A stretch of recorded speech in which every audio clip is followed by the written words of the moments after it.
오늘 제가 이거 발표한 내용은 그 조선일보 산하의 그 통일 나눔 펀드라고 있어요. 거기에 그 연구 용역을 작년 8월 달에 받았거든요. 그래서 아직 그 보고서는 아직 안 나왔는데 이달 20일에 이제 제출하게 되어 있는데 제출하기 전에 제가 한번 하고 싶어서 정리를 한 거를 가지고 제가 설명을 좀 드리려고 합니다. 그 제목을 이렇게 붙인 거는 사실은 이제 북한이 제가 북한을 몇 수십 년 했지만은 현재 북한의 분위기나 국제 정세로 봤을 때 과연 그 북한 정부가 제대로 가겠느냐, 그게 여러 그 학술단체라든가 점술가들 얘기 들어보면 내년은 북한이 망한다고 지금 그렇게 얘기하고 있어요. 뭐 쿠데타라든가 지금 후계자가 없으니까 그 딸을 지금 다루고 있잖아요. 그래서 북한 정세가 지금 뭐 소련하고 관계가 있지만은 상당히 어렵다고 지금 보는 거고, 그 멀지 않아 그래서 빠르면 내년부터 시작해서 상당히 어렵지 않겠느냐 이런 얘기도 들리고, 그래서 근본 이 연구를 한 배경은 저 북한 연구를 하다 보니까 사실은 북한이 언젠가 망하니까 망하고 난 후에 후속 조치를 우리가 좀 해야 안 되겠느냐, 그래서 식량 문제를 들고 나온 거예요. 그런데 이제 제가 연구 총괄을 하고 건국대 농축대학원장을 한 김수기 박사가 지금 북한 축산연구소 소장이고, 같이 그동안 한 4, 5년 계속 했어요. 건국대하고. 하다가 이제 금년에 이제 이렇게 되고. 그 다음에 이제 KMI, 한국해양수산개발연구원의 연구팀장 홍성을 박사, 요 세 사람의, 우리 셋이서 이제 그 연구를 각 분야를 담당을 해가지고, 요번에 여기 발표한 내용은 제가 최종평가에 거기에 밭주체에다 보고한 내용이에요. 그래서 그렇게 연구를 한 겁니다. 다음에 그동안 우리는 뭐 북한 관계는 사실은 뭐 김대중 정부부터 협력을 쭉 이래 해왔지만 사실 그게 성공은커녕 지금 실패로 보고 있는 거예요. 남북관계 협력을 그동안 뭐 몇십 년 했다니 도저히 이거는 협력으로서는 북한을 변화시키기는 상당히 어렵지 않겠느냐. 그러다 보니까 정부가 바뀌고 하면서 이제 대북 기조가 이제 바뀌다 보니까 사실은 여기서 보면 북한의 갑작스러운 붕괴가 일어났을 때 제일 중요한 게 우리 정부가 만약에 북한이 붕괴된다면 결국 남한 주도가 되지 않겠느냐. 그렇게 됐을 때 우리 정부의 그 재정 부담을 최소화시키고, 그 다음에 통일이 가져다 주는 최고 후유증의 먹거리 문제가 상당히 중요하다고 그렇게 보는 겁니다. 그래서 세계에서 요새 그 변화 일어나는 거 보면은 제일 중요한 게 석유 파동, 식량 파동이거든요. 그래서 여기서는 이제 그 남북 문제가 워낙 식량 문제가 그 심각하니까 그래서 이걸 가지고 이제 연구를 하게 된 겁니다. 그래서 우리는 경제력이 있기 때문에 수입을 해서 우리가 그 수요량을 충당하지만 북한의 경우에는 매년 보면은 인구가 딱 절반이에요. 절반인데 우리는 해외에서 수입하는 게 한 2천만 톤 돼요. 곡물이. 국내 생산은 500만 톤밖에 안 되거든요. 그래서 수요량이 5천만 인구의 수요량이 한 2,500만 톤 됩니다. 그 다음 북한은 그러면 북한은 우리 인구 절반이니까 자기네들 한 1250만 톤은 필요하다고 보는 거, 우리 경제 수준이라고 생각하면은, 그렇게 보고, 남북 통합했을 때, 갑자기 북한이 붕괴됐을 때, 우리가 식량을 어느 정도 공급해야 되겠느냐. 그렇게 연구를 한 거예요. 다음에.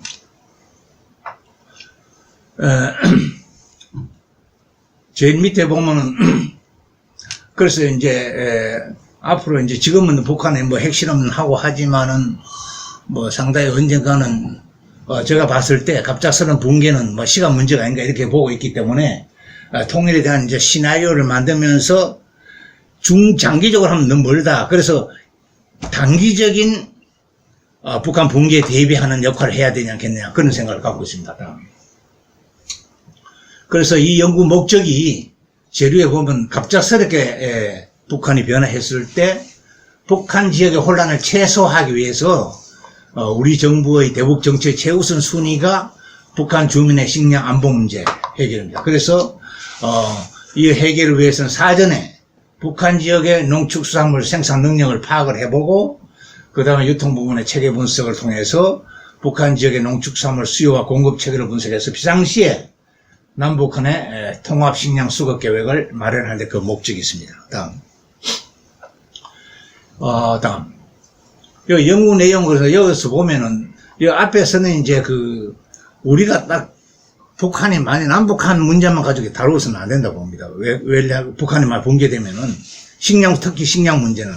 그래서 여기서, 다룬 것이 이제, 한반도 주변 환경 변화가 식량 안보에 어떻게 미치고 있느냐. 그 다음에 두 번째, 기후 온난화로 해서 한반도 식량 안보 전략을 또 지금 정부에서 하고 있지만 세워가야 된다. 그래 봐죠. 그걸 한번 봤고.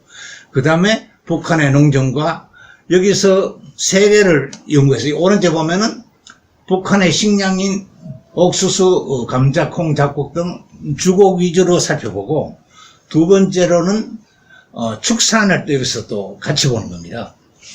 그 다음에 수산 세 개 분야를 통일에 대비해서 앞으로 통일되면은 남북한에 우리가 얼마나 공급이 돼야 되고 얼마나 수요가 되고 부족은 얼마 되는데 부족한 분을 우리가 어떻게 확보해야 되고 확보됐다면 어떻게 가져와야 되고 만약에 비상시 통일이 됐을 때 북한 지역에 우리가 그 식량을 지원하려고는 비축기지를 어디에 설치하느냐 그까지만 이제 연구를 한 거예요.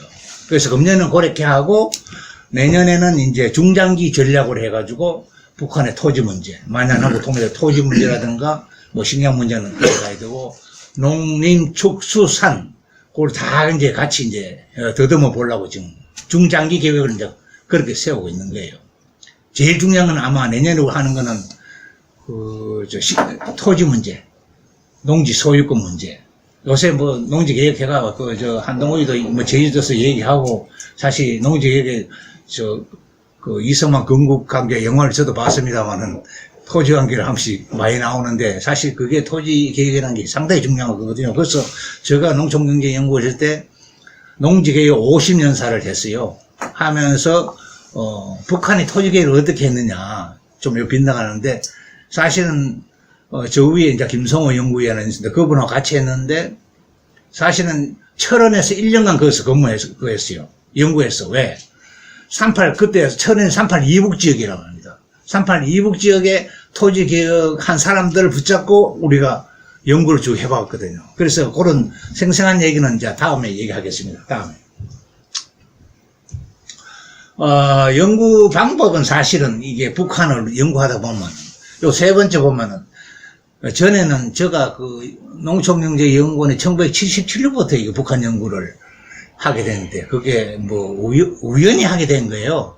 그때 국가안기부에서 북한의 농업 생산 능력 잠재 평가를 좀 해달라. 이래가지고 이제 연구를 저하고 김성호 연구위원 두 분 같이 했거든요. 했는데 사실 그때는 뭐 정보부에서 와서 우리가 옆에 연구하면 자료를 자기네 다 우리한테 공급해주면 거기서 하루 종일 일하다가 다 자료를 넘겨주고 그렇게 해왔는데 이제 1989년 노무현의 대북 북방정책이 나올 때부터 이제 해제가 됐어요. 우리 연구하는 거 있잖아요. 그래서 하면서 이제 북한 연구를 이제 그동안 쭉 하면서 그동안 애로사항은 상당히 많았어요. 왜냐하면은 우리가 발표를 못하니까 그렇게 해왔는데 자료가 없어가 정보부에서 자료를 다 입수해서 우리가 가지고 있었거든요. 근데 그 사람들은 옆에 앉아서 지키고 있고, 우리는 연구하는데 그걸 이제 제가 복사해가 이제 숨기기도 하고 이래가 자료를 이제 그때 확보했어요. 그런데 1995년에 북한이 망하게 됐잖아요.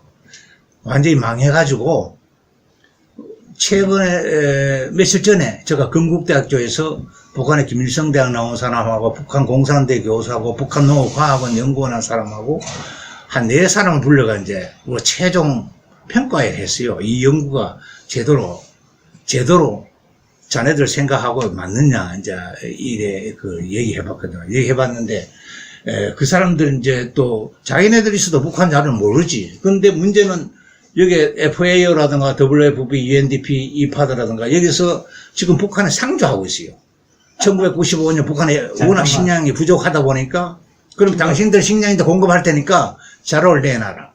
그 통계가 그때부터 이제 북한에 나오기 시작한 거예요. 그래서 북한이 매년 그 이제 그 유엔 기구에 그 상주하기 때문에 농업 통계는 거기서 나와. 그 다음에 이제 이거보다 더 신뢰 가는 게 미국 USDA 미농무성의 인공위성으로 가지고 북한을 포착해 하는 거예요. 하는데 여기서 하는 거는 우리나라는 저거 농림부 통계국에 있었기 때문에 그 농업 생산 그 통계 관계는 잘 알거든요. 그런데 그때는 이제 전국 단위로 표본 조사를 하는데 유엔기구 하는 거는 북한에서 제약이 많다 보니까 주로 인구가 좀 밀집되어 있고 평야 위주로만 표본 조사를 내놨기 때문에 내가 봤을 때는 그 자료가 신뢰성이 좀 떨어진다고 보는 거거든. 그런데 미국, 미농부, 우리 주한미국 대사에서 1년에 한 번씩 그 북한 농업 그 세미나를 합니다. 요번 몇 달 전에 제가 갔다 왔는데 보니까 내가 질문을 했지. 미농무성 온 사람하고 유엔기구 온 사람인데 그럼 이 통계가 당신들 봤을 때 유엔기구에서 발표한 거하고 미국에서 발표한 게 어느 게 신뢰성이 있느냐 하니까 뭐 답변을 못 하더라고. 그 유엔기구에서. 사실 우리가 추론해보면은 미국의 USDA가 상당히 정확하지 않겠느냐. 지금 그렇게 보고 있는 거예요. 그래서 이 자료를 많이 이제 활용했다. 그 얘기입니다.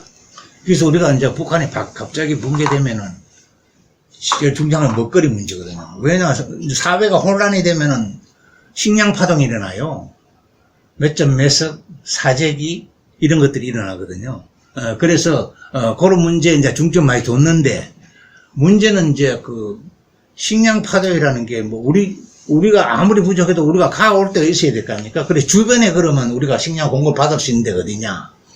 또 식량난이 상당히 그 변하고 있는데 지구 온난화로 인해 가지고 상당히 지금 문제가 있거든요. 그래서 최근에 러우크라 전쟁, 중동 전쟁, 러우크라 전쟁이 왜 중요한가 하면은 세계 5대 곡창지대입니다. 여기가.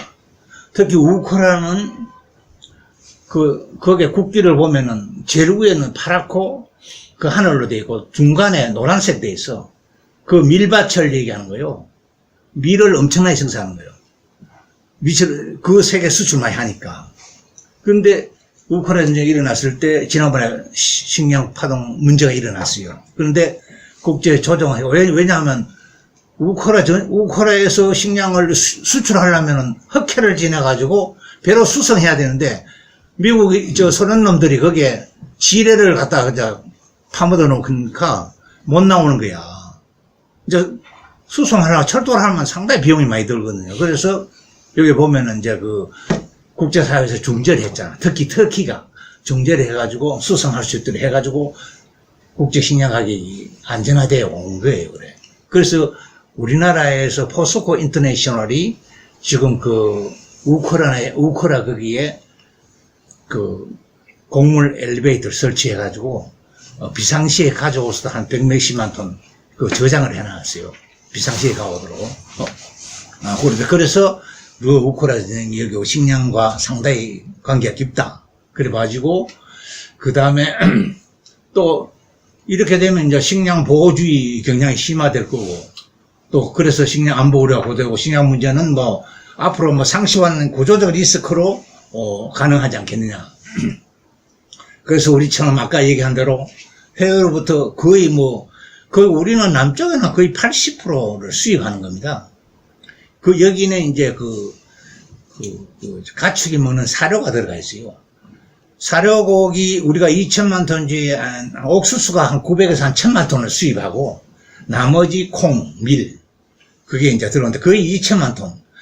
그동안 한 10년 평균으로 보면 1700, 1800만 톤 들어오는데 최근에 이제 그건 과거 통계고 보면은 거의 1년에 들어오는 게 2천만 톤이 들어오는 거예요. 거기서 절반은 옥수수인데 이제 우리가 육류 소비하니까 옥수수를 사료를 수입할 수밖에 없잖아요. 그래서 그렇게 만약에 식량 전쟁이 일어난다 하면 상당히 심각하지. 우리가 아무리 식량 가오려고 해도 이제 가만 앉아 굶주리는 거지. 그래서 여기 보면 이제 에그 인플레이션을 하잖아요. 농산물 가격이 주도하는 물가 상승의 원인. 여기 보면 뭐 기후변화에 대한 곡물 감소, 바이오 에너지 사용 증가, 신흥경제국가 인구와 육류 소비 증가. 이래서 이제 식량이 자꾸 이래, 그래, 신여 수요가 자꾸 늘어나죠. 다음에. 그래서 제일 빨간색 보면은, 국가 비상시에 식량 안보 전략으로 첫째, 해외 공급 기반 확보.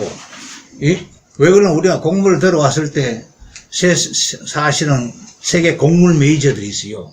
5대 메이저가 있는데, 거기서 식량, 그거를, 국제 식량을 독점하고 있기 때문에 우리가 가지고 싶어도 못 가요. 그래서 우리 민간 기업이 아까 얘기한 포스코 인터내셔널 같은 데서 해외 곡물 엘리베이터 많이 설치해가지고 많이 저장을 해놓고 가올 수 비상시에.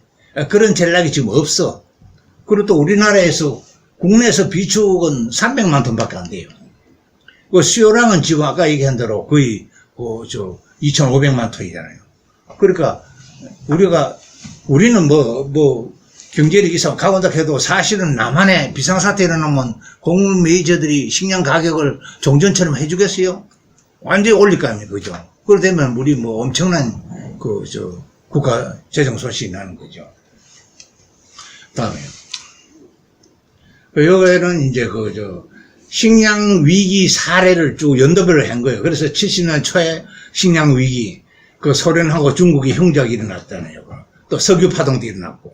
그 다음 두 번째, 2010년도에 보면은 빈번한 위기 발생도 보면 공고막, 코로나19, 최근에는 코로나19, 또 미중 분쟁, 우러 전쟁 때문에 식량 가격이 폭등한 그 주기를 보는 거예요. 다음에. 그러니까 여기서 보면은 사실은 여기 저희 집 밑에 보면은 이게 식량 위기를 해서 국내 영향은 첫째, 곡물 총수입의 변동성이 가격이 크게 확대했다. 가격 상승이 종전에는 3조 원밖에 안 되는데 식량 파동 합의를 하면 지금 7조 원도 증가되고요. 이 오른쪽 조를 따지는 거거든요. 저는 곡물 생산량이라고 합니다. 그래서 이 화살을 보면은 줄로 되어 있는 거 있잖아요. 갑자기 7조 원 들어 식량 가격이 올라가는 거예요. 그만큼 지불해야 된다는 얘기지, 우리가 수입을 하려면.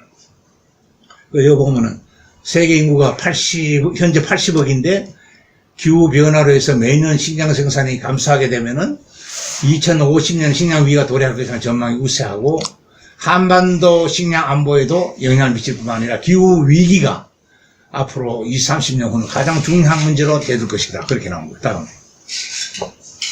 그 다음에 이제 국내 문제 들어가면은 지금 우리는 보면 제주도 감귤이 말이죠. 지금 고홍을 해가지고 남쪽으로 지금 올라가고 있잖아요. 지금 대구 사과는 완전히 그냥 줄어들고 있어요. 저희 강원도를 다 옮겨가고 있잖아요. 기후변화를 위해서 식량 문제가 상당히 문제가 생길 것이다. 지금 그러고. 그래서 제가 지난주에 제주도 2박 3일로 무슨 재단 초청이 갔는데 제주도에 기후온난화 연구소가 있어요. 그거 가니까 기후 상승에 대비해가지고 각 작물 한 100몇 가지를 지금 분쇄가 연구를 하고 있더라고요. 그거 한번 가볼만 하더라고요. 그러니까 이번에 갔다 왔는데, 여기 자료 보면은 완전히 과거에 남부에 생산한 게 다 북상하고 있는 거예요. 그러면 앞으로 곡물도 그렇고 다른 이제 변화가 많지. 어떤 면에서는 기후온난화 상승하면 앞으로 동남아에 2모작, 3모작 한 그런 경우도 올 수도 있겠죠. 네? 베트남에는.